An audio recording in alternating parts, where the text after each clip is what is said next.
Hello guys, welcome back to the channel. It is the first video of the new year, which is awesome. So I hope you all had a good break and a good Christmas and New Year. So this year is going to be a cracker on the channel. We've got a heap of things planned. Last year was a little bit of like getting the workshop set up, finding our feet in the new place here, but now we've pretty much got the engine room sorted. So we're kicking off this episode with building the big block motor for the XC. So obviously the XC build, we've done a lot of the chassis, got the body on there now. So the last few episodes toward the end of last year, we got the thing pretty much on its own weight with the shocks and everything mounted. So the next big thing is getting the motor sorted. There's a lot of extra accessories to go on this thing, but first things first, we've got to get this thing assembled before we can go ahead and do any of that.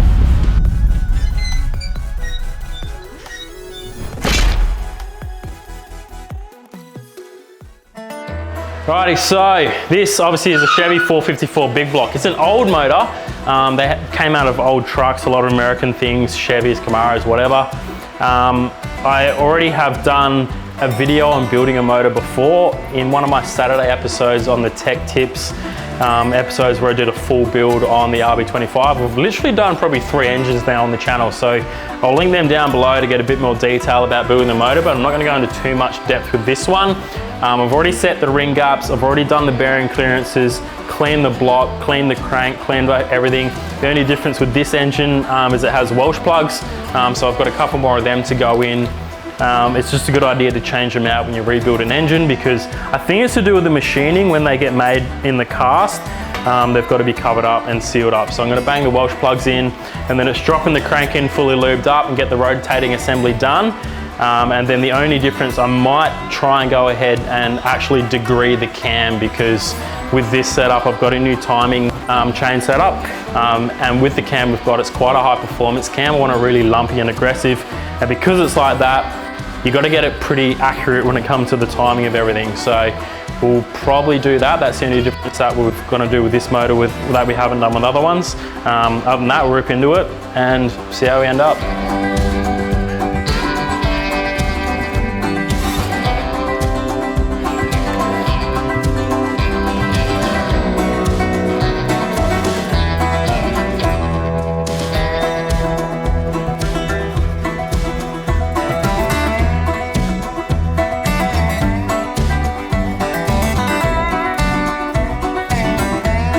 Okay, let's talk a little bit about what this motor is going to be and how it's going to be set up. So the purpose of this engine is obviously for the XC. It's for show.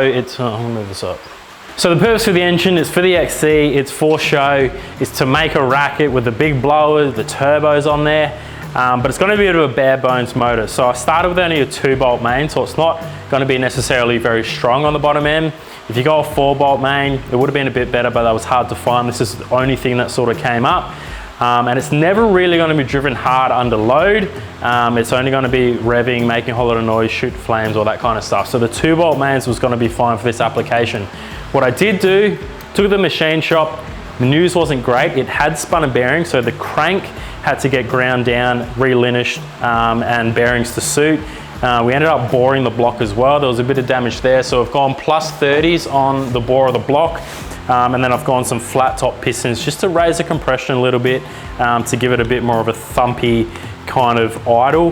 Now obviously we've already done all the ring gaps and set the con rods on here. We're using the stock con rods but upgraded pistons. Then we've got a big cam as well with a ton of lift and lobe separation angle to give it that real kind of show cam thumpy sound. And then the rest of it's pretty standard. I'm using external electronic water pump, external fuel pumps.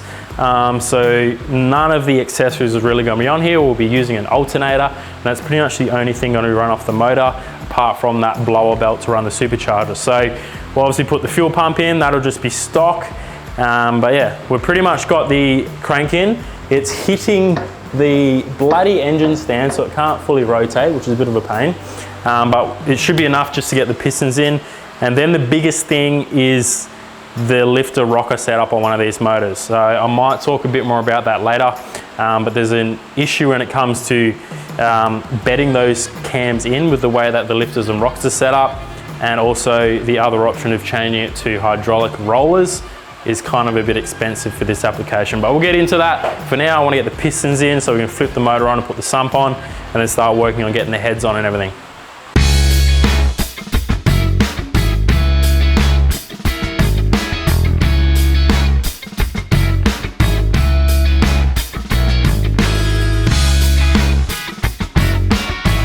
Alrighty, last piston is about to go in. Rotating assembly, pretty stock standard doing a bottom end.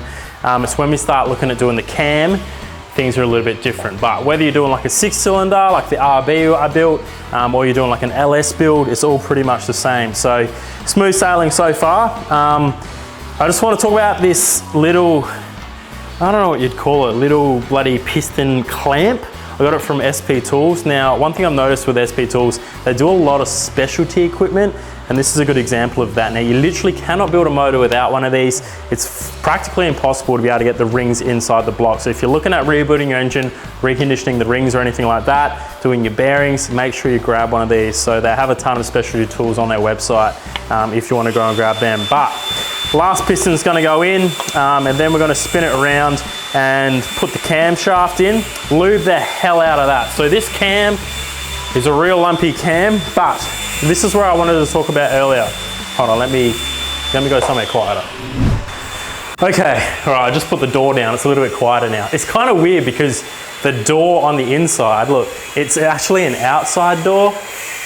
It's super strange. I'm inside, but I'm also outside. Anyway, so this is where things start getting a little bit different. So there's two kind of main ways cams, lifters, rockers, all that work. You either got a flat tappet hydraulic or solid, or you've got roller.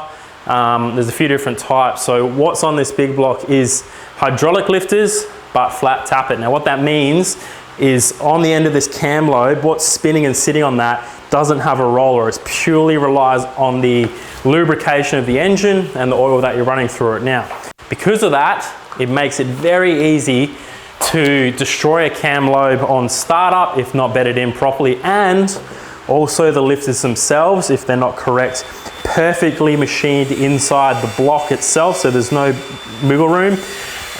Here's another thing, my dad figured this one out. I need a straight edge. I don't have a straight edge, but on the end of a rocker, that's not machined flat. There's actually a little concave in there. If you get a ruler and put it across the top, there should be a slight bit of rocker in there.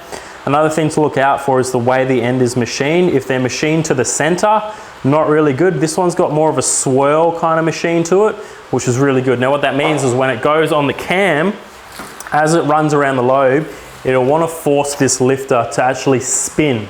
And that's what stops it from chewing the lifter out and the cam lobe out.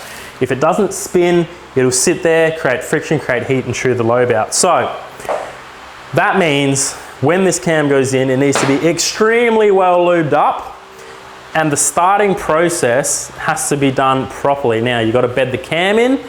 So once it starts, immediately get the revs up to like probably 2000 RPM, run it there for about 10 minutes, drop it down to maybe 1800, then up to 2.5, and just hold the revs up there so it can really get all those lifters moving and bedded in. That is a real crucial thing with these big blocks.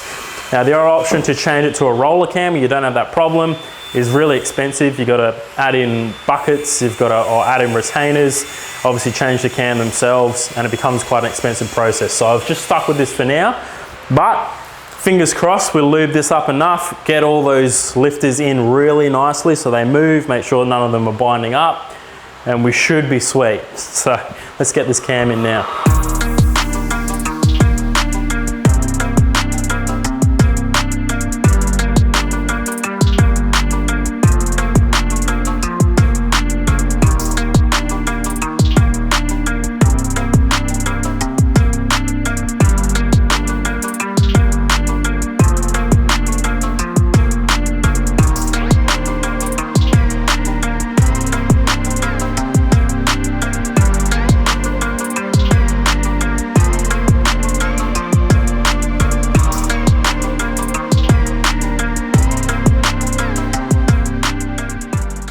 Just a quick one, you bunch of legends. Australia Day is just around the corner. We've got an epic pack that you can order. We want you guys to get involved. This is an interactive piece of merchandise, not just a t-shirt. It is something for you and your mates to get up to on Aussie Day. We've got the bucket hat, we've got caps, a shirt and a stubby. Now what we've got to do is see how many things you can tick off the list on this shirt. What do we got on the back, Mitch? Rightio. On the back of our Aussie Day checklist, it starts off hot with a mullet. Every Aussie's got to have a good mullet on Australia Day. We're moving down the list, a couple sets of pit vipers. Now, full drive that runs 50% of the time. I'm pretty sure that's most of us. Then, of course, we've got to have beers. Australia Day would not be complete without getting pissed. Then we've got to run down to a more risky one.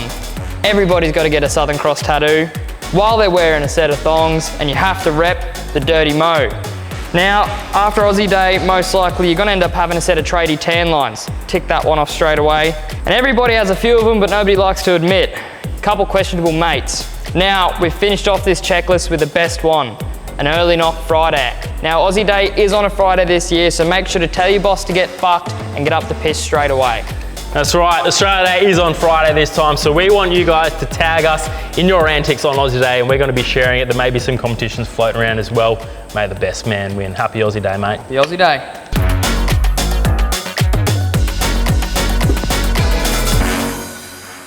Alright, so just on that, with the Aussie Day packs, we've come up with a little special after we filmed that. We want you and your mates to get around this. So if you buy 3, you're going to get 1 free. So you and the boys can enjoy it on Aussie Day. We want to see your videos get sent through.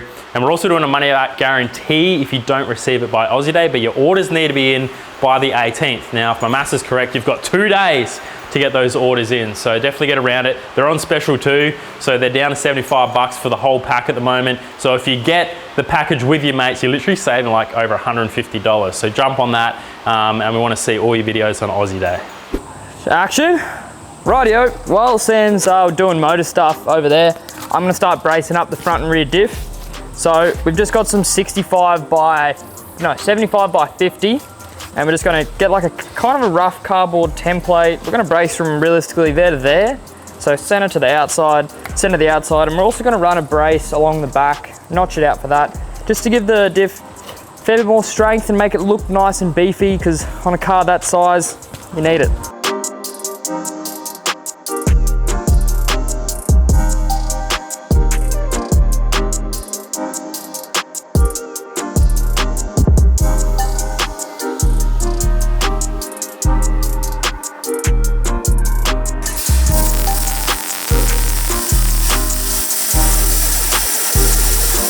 So we've finished bracing the bottom of the diff. We're just gonna do our best and then silicone the rest. It's not really gonna be under any load, so it only really needs to just be tacked on. Looks good. Now, come over this way. Sammy's knocked up this contraption for hydraulic steering. So off here, you wanna run some arms out, and then you cut out a plate with the plasma that comes out, and you can Heim joint the end of your steering arm. Some wanted 200 bucks for him, but we knocked him up in 5 minutes. Scam and doll. Alrighty, so I've ummed and ahed about this for a bit, or if your name's Michael, you've hemmed and hawed. You know who says that? I've been hemming and hawing about it. It's umming and ahhing. Does he say him? He says him and ha. What the fuck? Bro, how weird is that? Anyway, so the biggest issue with this being so lifted is the drag link that connects the steering arm will be stupid angle, and it probably won't even steer good. So by going a hydraulic ram steer, you can just run hydraulic hoses up to your pump, and it doesn't really matter how high the car is. The steering ram will always be in line with the swivel hub. So got to make a couple of plates off the top of here, and then I had actually got some old Heims that I ordered that were the incorrect size like months ago for doing the control arms. Turns out they're the exact ones I need for the steering, so go figure. They're gonna whack on the end of here, couple of little adjustable arms so you can set your toe, and then I'm just gonna go to NZ and get some hydraulic crimps made. I've just got some AN fittings here to mock it up, but with anything hydraulic and high pressure steering joins, you wanna make sure that you use proper crimped hydraulic lines, because the AN fittings aren't rated for that sort of pressure. So just a bit of tacked up bracket I've made here, finished the bracing, and we've had to make slightly modified steering arms to clear where our shock. Get that in now, and then that should fix the steering issue, because that was a big headache for me. So when I found this, thanks to Hill Fab, who gave me a bit of guidance on this. But I'll talk more about the actual steering in the car later. We're gonna use an electronic pump, and then a little orbital join, which goes on the back of the rack. So.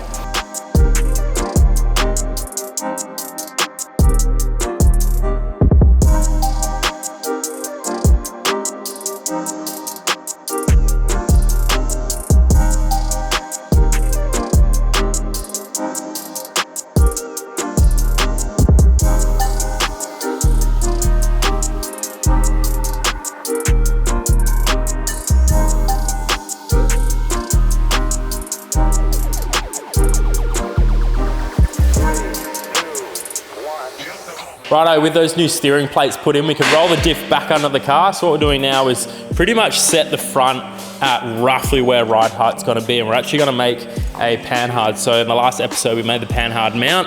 And this episode, we've put a plate down the bottom here, and now we need just to measure across so we can cut this tube and put some heims on it to set the panhard.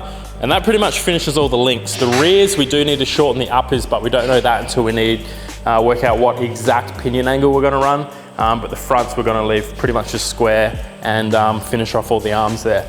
That pretty much does all the suspension, and then it's just starting to run hoses, wires. I got some more stuff from Fab for the steering. So that's gonna set the orbital. You basically got to go from the steering shaft to an adapter to the orbital, and then that goes through the hydraulic lines to the ram joint. And I'm waiting on I think it's an Astra pump. So Astras run electronic power steering pumps, so then you don't need to run it off the motor. So I'm getting one of them, and it should all, that means you can literally hit a switch and you have power steering when the car's off. So that's super handy, moving it around off and on trailers and stuff. So that's the plan at the moment.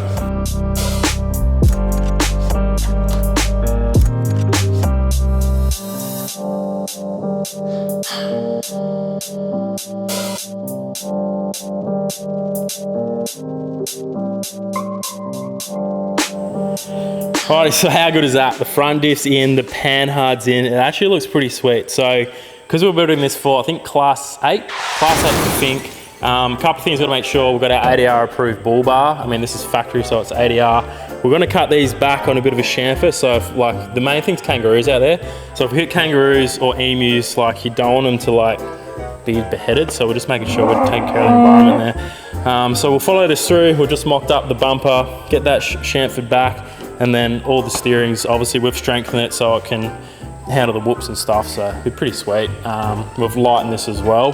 So yeah, taking that number plate off too will hopefully help a lot of the weight too. I mean, there's a lot of, it's aerodynamics, it's weight, it's strength, and we just want to make sure we go really fast. What's next? Forgot to mention, like with our recovery point, what we've done, which is not typical on most cars, we've gone for a center recovery point, because most of them come off the side here, but when someone's recovering you, they don't know exactly where to pull you from. So in the center, nice and strong there. Right, so obviously earlier in the episode, we made the steering joints off the ram mount. So we've got a twin action ram steering system. We've made those links up to connect to the Kingpin swivel hubs, and that will basically make the wheels steer. So to operate that system, we need a hydraulic pump and orbital. So what we've got here, basically what we need to work out is how to get steering from the steering wheel through to that hydraulic ram, and that's what you use an orbital for. So this has come with a little adapter which has a pin in it. So we basically find the steering column through the firewall, put a pin through that to operate this little gear. That goes on the end of this orbital, and that gives the rotation through the pump. Now this pump receives pressure in, it's got to return back to the tank of the steering pump reservoir, and then a left and a right. So it will send fluid through to the right side of the ram, sending it one way, or if you steer the other way, it'll send fluid the other direction to push the ram the other way. Now, a really cool bit of kit that I found out, actually through the drifting scene, was a Holden Astra steering pump is actually fully electric. It doesn't run off the motor, and it sounds sick too. When it starts up, it sounds like a jet winding up because the pump spins up so fast. So the plan is to basically wire this electric pump in, which will create hydraulic pressure to go through the orbital and then send those fluids down to the ram. So obviously the reason I'm using a ram steering is to avoid having a really long drag link to steer it when it's so kind of lifted. It won't make sense. So I've made up a little bracket to mount this orbital right in the perfect spot behind the steering column. So we'll get that thing mounted up, and then I'm just going to start making some lines. We're just going to make some like pretend ones out of AN at the moment with some Raceworks fittings, but the pressure size will definitely need a proper crimped fitting. I'll go down to NZ or Pertec to get them made because it's such high pressure. And then I just got to find a way to mount this somewhere close to here so the lines don't have to be too long, wire it up, and that's the steering system done.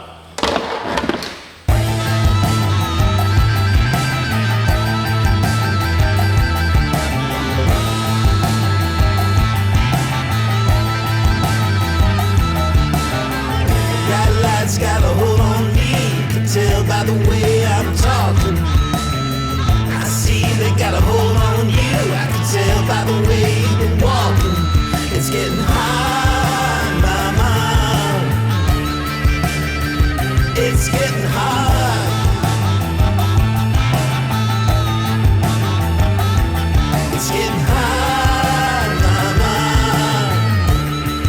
Okay, the power steering hoses have arrived and they lived up to their name as the biggest scam in automotive history.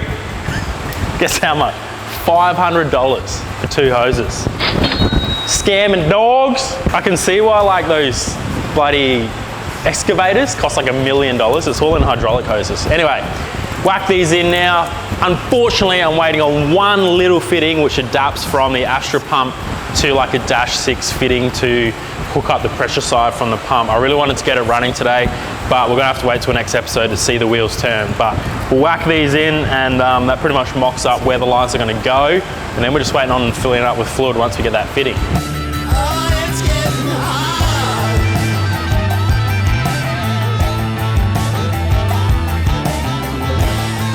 hard. All right, so obviously we've got a lot of flex in this thing, so we're gonna run the loop at the back here where there's like minimum amount of like distance change, but I've got enough slack there that it should be sweet.